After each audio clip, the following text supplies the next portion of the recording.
Imagina alguém te convidar para uma grande ceia. Tudo pronto. Lugar marcado, horário combinado. Mas então te dizem: você precisa levar o prato, o talher, a comida, a bebida e até a carne. Quem aceitaria um convite desses? Mas é exatamente assim que muitas religiões têm apresentado o Evangelho, cheio de exigências, regras humanas, doutrinas feitas por homens, como se a salvação dependesse do que você faz e não do que Cristo já fez.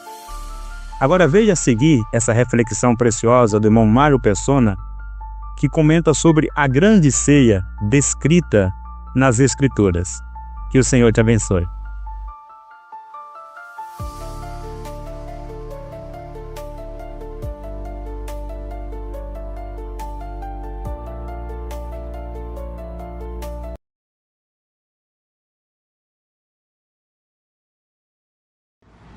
Nós estamos na virada de mais um ano, né? Lá se vai um outro ano. Para aqueles que conhecem a salvação que há em Cristo Jesus, a Bíblia fala que nós estamos cada vez mais próximos do nosso Salvador, cada vez mais próximos do encontro que teremos com Cristo. Para um incrédulo, para aquele que ainda não conhece a graça de Deus, é um terror pensar nisso, porque a pessoa fala, imagina que ideia, né? Como que alguém pode querer estar mais perto do céu, cada vez mais perto, né? Um ano a menos agora, a contagem vai sendo regressiva, né? E de fato para quem já passou de uma certa idade, a contagem agora é regressiva. A gente, quando é jovem, parece que tem muita vida pela frente. Tem muito gás para a gente gastar, né? Mas depois de uma certa idade, quando você já pegou ladeira abaixo, aí você começa a ver que a coisa não é tão fácil assim. Falta pouco, falta muito pouco. E se nós considerarmos que Cristo pode voltar a qualquer momento, este pode ser o último ano, talvez o último mês, talvez o último dia, talvez esses sejam os últimos minutos nossos aqui na Terra. Então, é sobre o Evangelho que eu queria falar, mas tendo em vista essa mudança que acontece todos os anos e que até para muitas famílias é uma coisa tradicional, né? Muitos costumam oferecer aquela ceia de final de ano. Então, na noite do dia 31, a família, os amigos se reúnem em torno de uma mesa farta, uma mesa bonita, e todos então se alegram e comem muito bem, e assim passam o ano. Alguns esperam até a meia-noite para soltar fogos de artifício, e é um costume que existe no mundo todo, a contagem regressiva, né? 10, 9, 8, e chega o ano novo, feliz ano novo, adeus ano velho, aquela coisa toda. Uma festividade que é comum em muitas tradições. Eu me lembro quando era criança, minha mãe sempre preparava uma ceia de ano novo, no dia 31. Então nós tínhamos lá uma mesa bem arrumada na sala, toda bonita, com flores, com arranjos e tudo mais, e tinha lá peru, às vezes leitoa, dependendo da ocasião, dependendo das pessoas que vinham também, doces, tortas, era muito farta a mesa. E nós nos alegrávamos bastante. Uma das viradas de anos mais tristes foi uma que meu pai já estava em coma, né? E nós não tínhamos muita coisa para celebrar ali. Mas minha mãe manteve aquela tradição todo final de ano daquela ceia. E ela fazia uma outra coisa. Tinha a ceia da noite e tinha a ceia da manhã. Alguém pode perguntar: que ceia da manhã? Ceia da manhã é café da manhã? Não, era ceia da manhã. Porque ela fazia a ceia à noite, e existia um costume, não sei se ainda existe aqui no interior, das crianças irem pedir bom princípio nas casas. Batiam palma, então vinha aquele monte de menino assim de manhã, tudo pedindo bom princípio. E o que minha mãe fazia? Ela ia pondo para dentro a criançada. Todas as crianças que chegavam, batiam e pediam bom princípio, meu pai já no dia anterior já tinha sacado do banco umas notas, ele sempre pegava nota nova, né? Uma notinha nova, notinha baixa, né, de valor baixo, mas sempre era novinha, aquele cheiro gostoso de nota nova, porque era ano novo, tinha que dar nota nova para a criançada. E aí minha mãe punha aquela molecada tudo em volta da mesa, assim. Eu acordava de manhã, a gente era criança, a gente ficava meio com medo, né? De ver aquele monte de criança estranha, tudo em volta da mesa, comendo lá frango, comendo peru, comendo leitoa, doce. E ela servia aquela criançada toda. E pensando nisso, eu queria aproveitar que nós vamos ter essa semana, essa virada do ano, e eu pretendo fazer uma ceia em casa. Eu queria convidar todos vocês para participarem. Eu não quero fazer nada meia boca, né? Eu quero fazer uma coisa mesmo para deixar memorável essa ceia. Eu queria saber se vocês gostariam de ir, claro, né? Não sei se vão querer ir, se vão ter outros compromissos, mas eu queria convidá-los todos para essa ceia na minha casa. Eu quero fazer uma coisa bem fina. Nós teremos louça da melhor qualidade, louça importada, talvez louça francesa ou chinesa importada, antiga. Eu estava pensando em talheres de prata, estava pensando nas travessas também de prata, né? O que vocês acham? Seria uma ceia bonita, né? A gente podia começar servindo alguns canapés de caviar. Eu acho que fica bem chique, né? Fica bem gostoso também. Eu estava pensando em vinho, andei selecionando vinhos na internet. Tem alguns vinhos franceses, 2.000 a 5.000 reais a garrafa. Eu acho que umas 20 garrafas daria para a gente passar aí uma boa noite, bem alegres. Então vamos ter esses vinhos também. Queria, talvez, depois a gente pode combinar, algum de vocês vai trazer uma leitoa, outro vai trazer o peru, outro vai trazer a farofa, o outro vai trazer a maionese. Eu estava pensando em lagosta também, queria que vocês trouxessem também a lagosta. E como eu não tenho nem os pratos, nem esses pratos, nem os talheres de prata, vocês também se incumbiriam, por favor, de trazer os talheres, a toalha de mesa, os guardanapos. Em suma, o vinho também, talvez uma garrafa ou duas cada um, vocês trariam. Eu acredito que daria certo eu convidá-los para essa ceia, vocês ficariam muito alegres com esse convite e chegariam lá em casa trazendo, obviamente, todas essas coisas, porque eu não vou oferecer nada, vocês que vão ter que trazer tudo, desde a comida até os talheres, louças e roupa de mesa, toalha de mesa, guardanapos. E depois, obviamente, eu não tenho uma pessoa para limpar, né, a casa. Eu conto com vocês para fazer toda a arrumação, lavar toda a louça, arrumar tudo direitinho.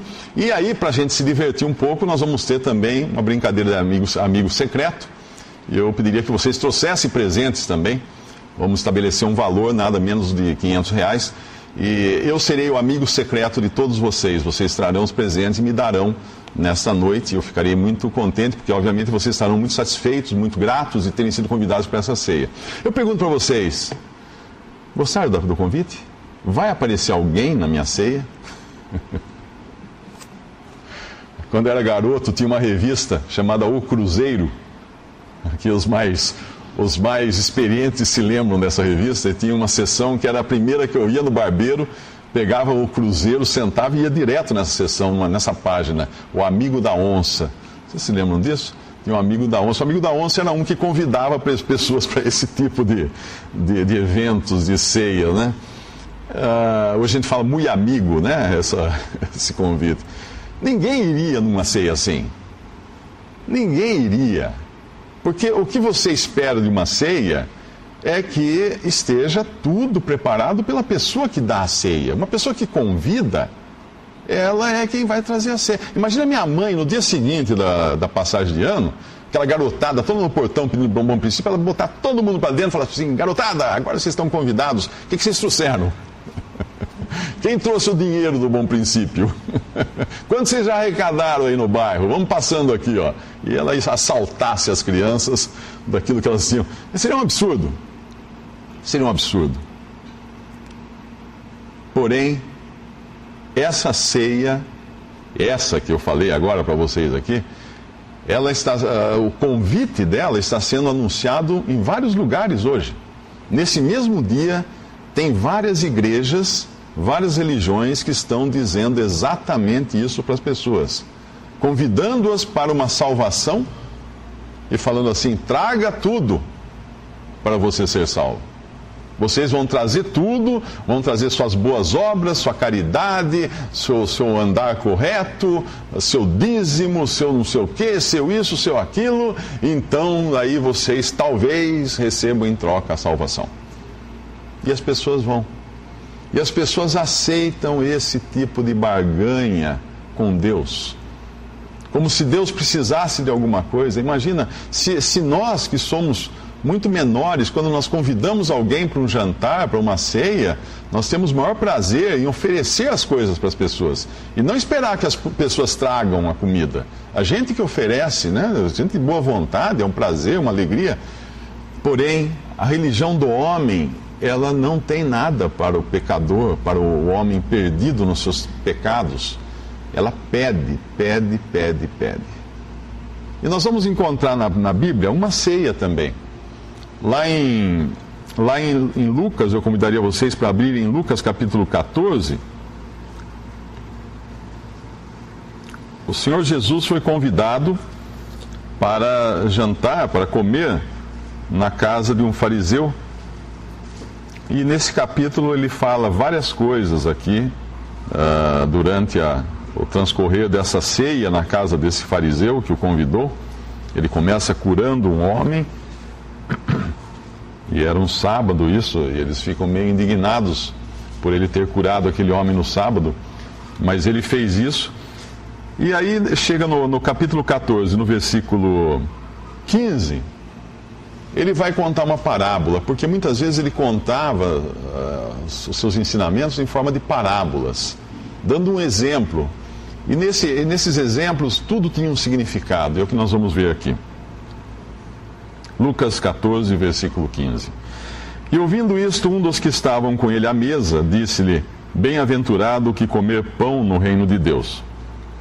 Porém ele lhe disse: um certo homem fez uma grande ceia e convidou a muitos. E à hora da ceia mandou o seu servo dizer aos convidados: vinde, que já tudo está preparado.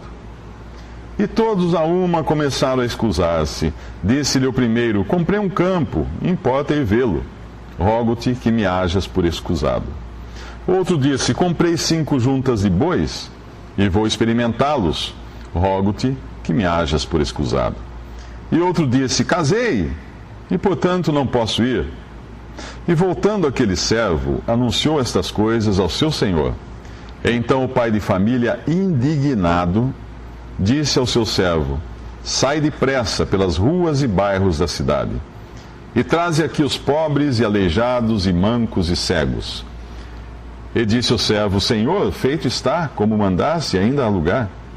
E disse o Senhor ao servo: sai pelos caminhos e valados, e força-os a entrar, para que a minha casa se encha.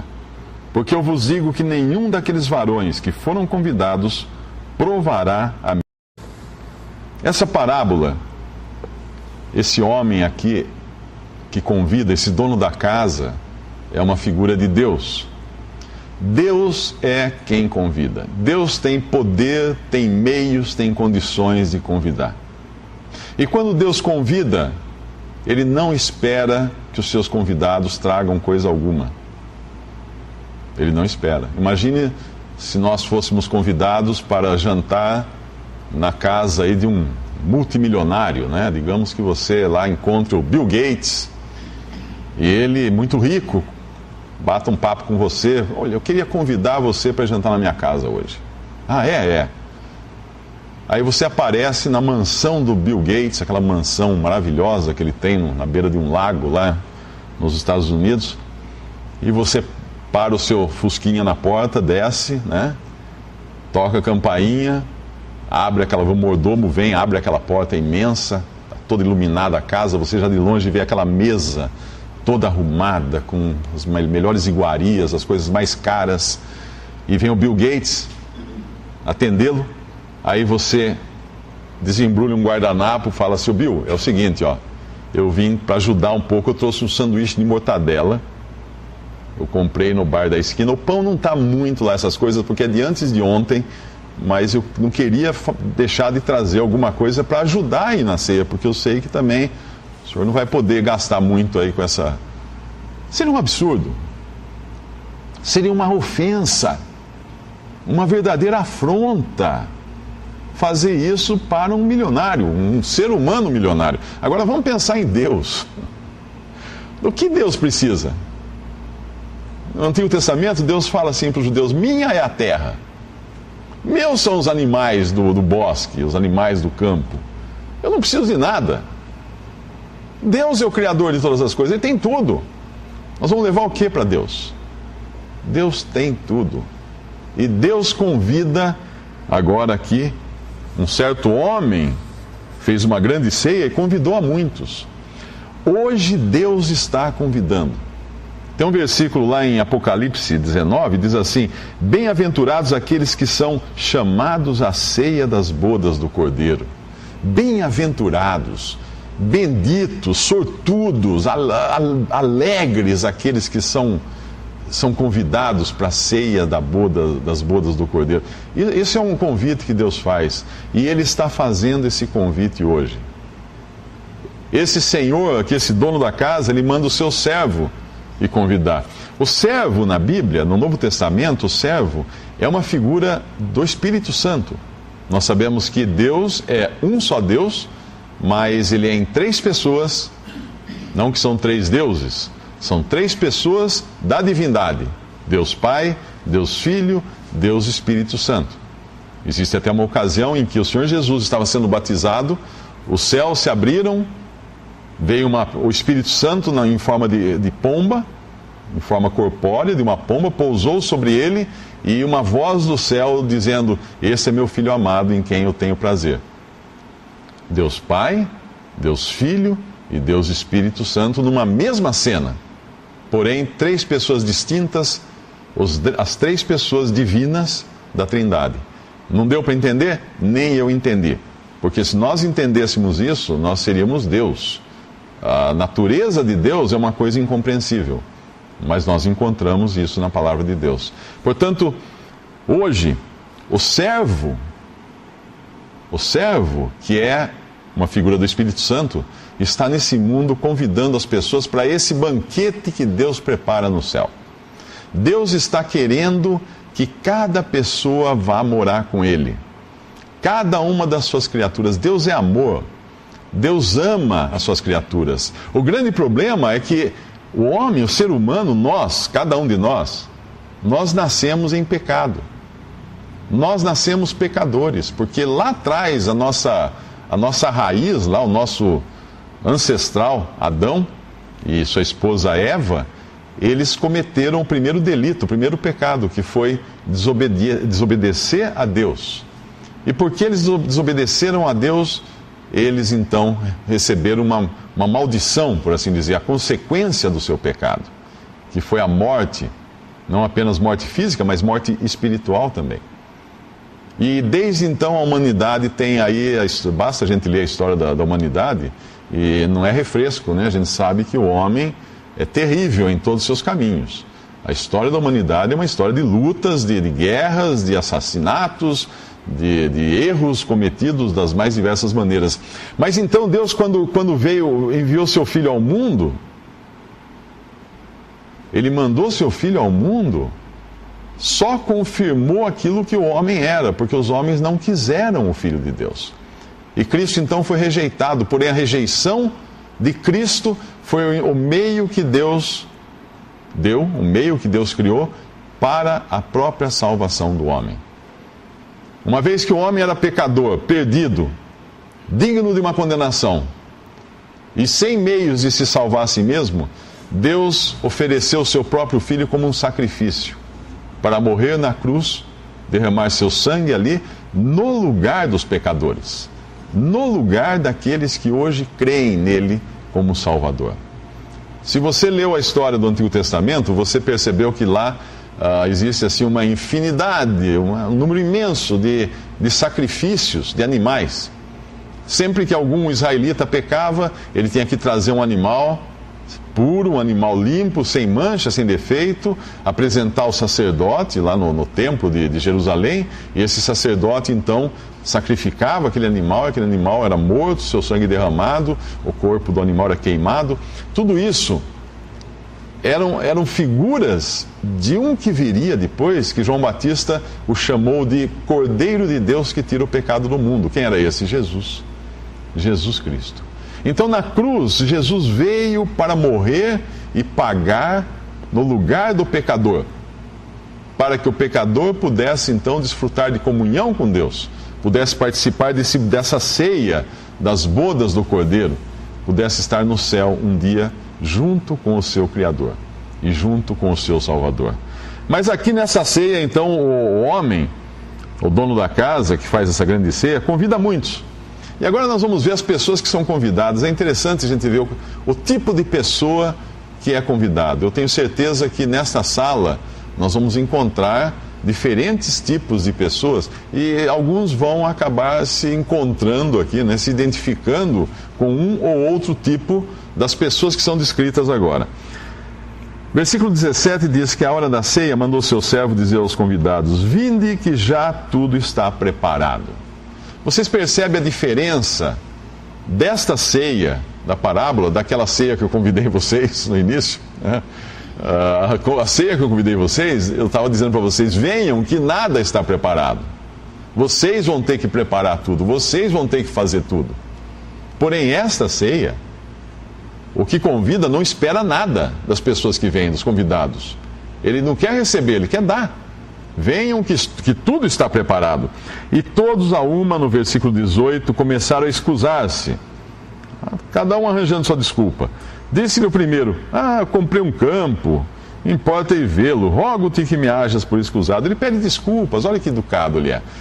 Ele não vai à ceia. Ele pede desculpas porque ele tem um negócio importante. Ele comprou um campo, ele comprou um terreno, uma fazenda. Ele comprou uma propriedade. Quantas pessoas nesse mundo não aceitam o convite de Deus, o convite amoroso de Deus para a salvação, para que creiam no seu Filho Jesus? Quantas pessoas não aceitam por apego àquilo que tem, às suas posses? E às vezes as posses não são grandes coisas, não. A pessoa pensa que se ele se tornar um cristão, ele vai perder tudo, ele vai perder oportunidades, ele vai perder a vida, ele vai perder as diversões. As pessoas se agarram àquelas coisas passageiras como se fossem eternas. Mas não tem nada permanente nessa vida. Eu falei, nós estamos virando o ano. Nós estamos mudando o ano. No mostrador de anos da nossa vida, tem um ano a menos agora.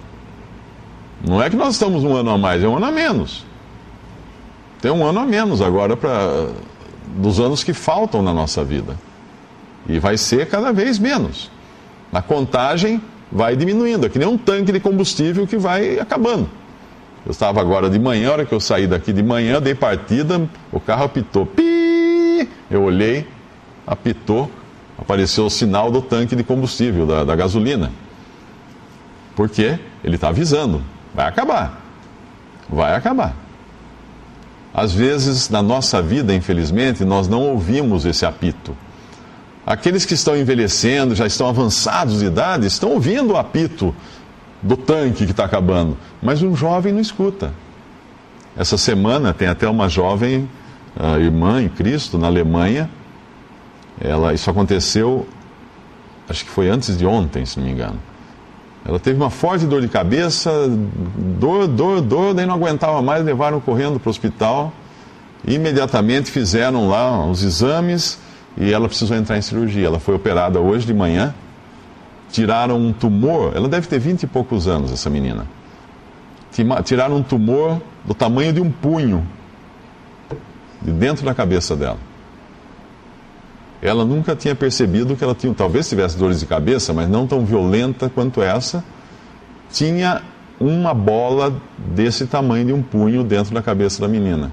Ela está nesse momento em coma e as pessoas, a família não sabe, os médicos não sabem como que vai ser o resultado da cirurgia. Tiraram o tumor, mas ainda estão agora esperando para ver se deu certo ou não deu certo.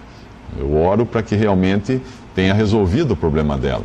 Mas veja que não há idade, não há tempo. O apito do combustível pode acontecer de repente, e quando o tanque já acabou. Assim é a nossa vida. Assim é a nossa vida. Então alguns aqui, não, eu comprei um campo, me desculpa, não posso ir. Aí veio outro. Outro disse, comprei 5 juntas de bois, vou experimentá-los, rogo-te que me hajas por escusado. O que essas juntas de bois? Ele usava isso para o seu trabalho. Naquela época, a pessoa tinha o campo e depois ele precisava trabalhar o campo, arar a terra para plantar, e daí ele precisava dos bois, para puxar o arado. Ele comprou 5 juntas de bois. Isso são 10 bois, eu acho, ou até mais, eu não sei quantos bois ele usava em cada junta, né? Uma junta normalmente é de 2, mas às vezes talvez usasse 4, não sei. Mas ele comprou um monte de boi para poder trabalhar. Às vezes você não é aquele tão apegado às coisas materiais, como esse primeiro era apegado ao campo, e por isso ele evitou aceitar o convite, gracioso convite desse dono da casa. Mas talvez seja o caso do segundo. Quem é o segundo? Ele é uma pessoa apegada ao seu trabalho. Ganhar dinheiro, trabalhar, ganhar dinheiro é tudo o que ele quer na vida. É a meta dele na vida. Ele não pensa em outra coisa. Ele acorda de manhã pensando em ganhar dinheiro. Eu conheço gente assim. Tem gente que acorda de manhã pensando em trabalhar, vai dormir pensando em trabalhar, acorda no meio da noite, trabalha, volta a dormir, só pensa em trabalhar. Só pensa em aumentar. Às vezes não é nem pela ganância do bem material, mas é que a única coisa que o deixa realizado é trabalhar, é ganhar cada vez mais. O terceiro aqui já não é tanto no caso do que comprou o campo, e nem o caso do que quer trabalhar com as juntas de bois. Versículo 20, esse aqui não pede nem desculpas, os outros dois ainda pediram desculpa. Me desculpe porque eu não posso ir que eu comprei o campo. Me desculpe porque eu não posso ir que eu comprei junta de boi. Esse aqui não pede desculpas, ele só fala, casei, portanto não posso ir. Quem é esse? É aquele que dá importância à sua família acima de todas as coisas. Não só a família, mas aos seus relacionamentos. Nós encontramos hoje que um dos maiores líderes de bilheteria de filmes e de venda de livros são os romances. São os romances. Os livros sempre nas primeiras... Se você quiser escrever um livro para ficar famoso, não escreva livros técnicos, nem científicos, nem livros não ficção. Escreva livro de ficção. E geralmente ficção com romance é o que vende. Porque todo mundo está esperando aquele relacionamento ideal, aquela coisa assim que só tem nos contos da Cinderela, né? E aí, quando casa, está esperando aquela família ideal também. É tudo muito bonito e tudo muito lícito, mas nós não podemos nos esquecer de uma coisa. O mundo está mergulhado no pecado. Quando o pecado entrou na criação de Deus, ele não arruinou apenas o ser humano, tornando-o pecador. Ele arruinou tudo. Tudo aqui está arruinado. Nós vivemos num mundo arruinado, todas as coisas. Todas as coisas foram arruinadas. Hoje nós vivemos num país que 50% do país, das famílias desse país, são famílias dirigidas por mulheres. Porque, em grande parte, os homens deram no pé. E ficou uma mulher com um monte de filho e tem que trabalhar, lavar roupa, trabalhar, ir para o escritório para manter os filhos e criar os filhos. Cerca de 50% das famílias brasileiras são dirigidas por mulheres. São famílias onde não tem um homem encabeçando, tem uma mulher encabeçando a família. O que é isso? Fruto da ruína que esse pecado trouxe ao mundo.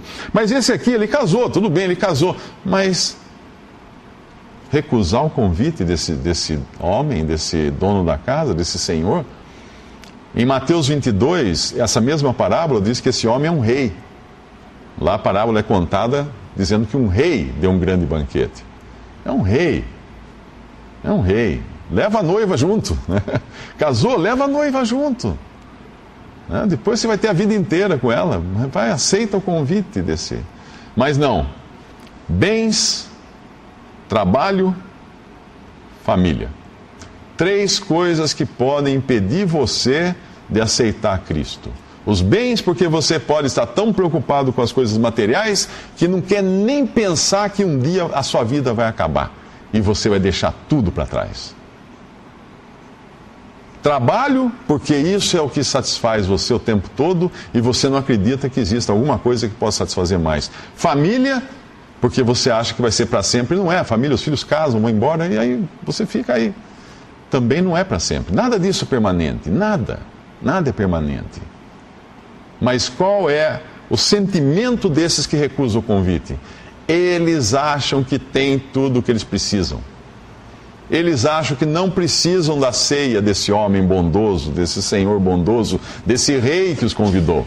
Eles têm tudo. Por que eles vão precisar ir numa ceia? Eles estão numa posição extremamente confortável. Eles não têm fome. Um tem um campo, outro tem um trabalho, as juntas de boi, outro tem a esposa agora. Eles não têm problema, não têm dificuldades. Muitas pessoas hoje se tornam surdas ao Evangelho porque estão acomodadas numa vida tranquila e fácil. Tem um ditado que diz que ninguém é ateu quando o avião está caindo. E fala que a última, se você gravasse a mensagem, as palavras do piloto ateu na queda de um avião, as últimas palavras dele seriam: meu Deus. Não tem ateu quando o avião está caindo. Mas quando o avião está voando, o cara está sentado do seu lado ali discutindo elucubrações de ateísmo, falando filosofias de ateísmo, citando autores, blá blá blá. Eu viajei com um ateu, com um cientista ateu, vindo dos Estados Unidos uma vez, ele era um canadense do meu lado, e a conversa vinha maravilhosamente bem, ele apresentando todas as razões do seu ateísmo, até que eu falei assim: se esse avião cair? Fala que um avião vai cair para um cara dentro de um avião. A coisa muda de perspectiva, não? Ele sabe que pode cair, aviões caem. E se esse avião cair? Para onde você vai? O que vai acontecer com você? Então, quando a pessoa está confortavelmente instalada na sua vida, com seu campo, sua junta de bois, sua família, ela não vai querer pensar em Cristo. Minha mãe costumava dizer que se a vida fosse boa, ninguém ia querer ir para o céu. Se a vida aqui fosse boa, ninguém ia querer ir para o céu. E realmente. Mas esse Senhor, Ele quer convidar as pessoas. Só que quando esses homens se recusam o convite, ele fica indignado, o servo voltando aquele servo, anunciou essas coisas ao seu senhor. Então o pai de família, indignado, que afronta, quem são esses para recusar o meu convite? Fiz com tanto carinho a ceia, preparei tudo, quem são eles que estão recusando agora esse convite? Indignado. Então ele dá uma ordem: sai depressa pelas ruas e bairros da cidade, traze aqui os pobres, aleijados, mancos e cegos. A ordem é para sair depressa. Por quê? Porque a comida está esfriando. Porque há urgência nas coisas de Deus. A salvação é pregada, o evangelho é pregado em caráter de urgência. Um pregador no século XIX, Moody era o nome dele, ele pregou o evangelho uma vez, eu não me lembro, eu não sei se foi antes do incêndio de São Francisco, acho que foi de Chicago, antes do grande incêndio de Chicago. Ele pregou o evangelho, ele falou assim: agora vocês vão para suas casas e pensem bem no que vocês ouviram e vejam, é importante vocês depois aceitarem a Cristo. E naquela noite, grande parte dos seus ouvintes tinham morrido no grande incêndio da cidade, que acabou, que destruiu Chicago totalmente. Ele lembrava disso com pesar, ele falava assim: nunca mais eu digo para a pessoa ir para casa pensar. É um convite para aceitar agora. Aceitar o quê? Crer em Jesus, crer naquele que Ele entregou, naquele que Deus entregou. Deus deu o seu Filho. Deus amou o mundo de tal maneira que entregou o seu Filho unigênito para que todo aquele que nele crê não pereça, mas tenha a vida eterna. Quem tem o Filho tem a vida. Quem não tem o Filho, não tem a vida. O juízo de Deus paira sobre ele como uma espada pendurada por um fio de cabelo. A qualquer momento ela cai. A qualquer momento. Então é urgente. Sai depressa, vai, corre. E convida quem? Os que têm campos, os que têm juntas de boi, os que estão se casando? Não. Agora ele convida pobres, aleijados, mancos e cegos. Por que ele convida pobres, aleijados, mancos e cegos? Primeiro, um pobre, ele não tem o que comer. ele não tem como levar nem um sanduíche de mortadela para essa ceia. Ele não tem juntas de bois, ele não tem o campo, ele não tem dinheiro para se casar. Ele é pobre, ele é miserável, ele não tem o que oferecer para esse homem que convida. Então ele vai de mãos vazias, e é isso que esse homem quer. Pessoas de mãos vazias e estômago roncando, porque quer pessoas com fome, pessoas que precisam dessa ceia, não pessoas que querem contribuir para ela. E por que ele chama os aleijados, né? Um aleijado é uma pessoa que tem as mãos definhadas, as mãos cortadas, as mãos que não conseguem fazer trabalho algum. Um aleijado, ele não consegue trabalhar. Ele não tem o campo. O pobre não tem o campo, o aleijado não pode manejar junta de bois. Como é que ele vai segurar um arado? Como é que ele vai controlar os bois? Ele não pode, ele é aleijado. As mãos dele são inúteis. Esse vai. Os pobres, os aleijados, quem mais? Os mancos e os cegos. Os cegos ele convida por quê? Porque um cego não é capaz de achar o caminho por si só. Ele precisa de ajuda para achar o caminho. O cego precisa de um guia para levá-lo. E os mancos? O manco é aquele que não consegue andar. Mesmo que ele encontre o caminho, ele não consegue andar nele, a não ser carregado, levado por alguém numa cadeira de rodas. Ele é manco, ele tem problema nas pernas. Pobres, cegos, aleijados, mancos, são esses que Cristo hoje convida. São esses que Deus convida para serem salvos. Por quê? Porque eles não têm nada de si para oferecer a Deus. Talvez na religião você tenha escutado falar assim, não, se for bonzinho, você vai para o céu. Se ajudar as pessoas, você será salvo. Ajudar com o quê? Eu não tenho nada, eu sou pobre, cego, aleijado, manco. Não tenho nada. Ah, mas se você reencarnar, a Bíblia fala, aos homens está determinado morrerem uma vez, depois disso vem o juízo. Reencarnar como? Depois do juízo? Não dá. Já era. A salvação é recebida em vida. O convite é recebido agora. Esse é o convite que Deus faz para que creiam no Filho dele, Jesus, que morreu na cruz para salvar. E quando esse servo volta, e é interessante isso, e disse o servo no versículo 22, Senhor, feito está como mandasse e ainda há lugar. Olha que maravilha, que casa grande que tem esse Senhor. Que casa maravilhosa, que mansão que tem. Ainda há lugar. Veja que ele recolheu toda a escória humana das ruas, dos becos, das praças, levou a escória humana, aqueles que ninguém dava nada por eles, introduziu naquela sala maravilhosa, naquele salão maravilhoso, para comerem a ceia. E ainda há lugar. Ainda há lugar. Versículo 23, e disse o Senhor ao servo, sai pelos caminhos e valados, força-os a entrar, para que a minha casa se encha. Força-os a entrar. O que é esse forçar a entrar? Eu acho que é um pouco parecido, um exemplo bem longe, distante, mas só para dar uma ilustração, o que a minha mãe fazia com aqueles garotos. Muitos daqueles garotos eram extremamente pobres. Muitos chegavam ali descalços, com a roupa surrada. E eu fui criado num lar com tudo que eu precisava, nunca faltou nada em casa, então eu ficava olhando pela fresta da porta, assim, no corredor, aqueles meninos, né, sentados naquela mesa que na noite anterior nós estávamos sentados. E de repente estavam todos aqueles meninos sujos, descalço, roupa surrada, ali comendo com uma fome, desesperada de uma fome, que eles talvez não tivessem aquilo todos os dias na casa deles. Eles eram pobres, eles eram mancos, eles eram aleijados, eles eram cegos. E ali estavam eles, convidados. E não só convidados, forçados a entrar. Quem conheceu minha mãe sabe que ela não era só de convidar. Ela ia pegar pela mão e falar assim, não, você vem aqui que agora você vai comer uma comida gostosa. Você vem aqui que você vai ver que delícia de suco que eu vou oferecer para você. Ela ia fazer isso, ela fazia isso. Eles eram constrangidos a entrar.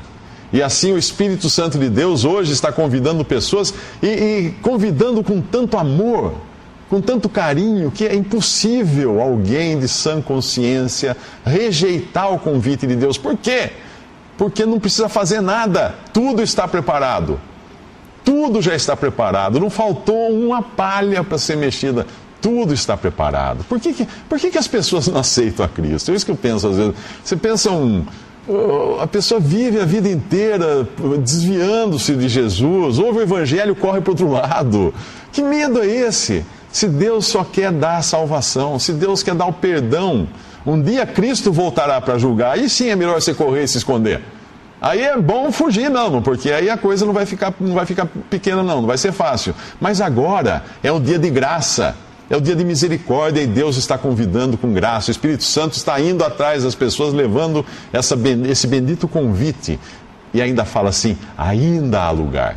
Ainda há lugar. Tudo está pronto, tudo está preparado, ainda há lugar. E qual o desejo desse homem, desse dono da casa? Para que a minha casa se encha.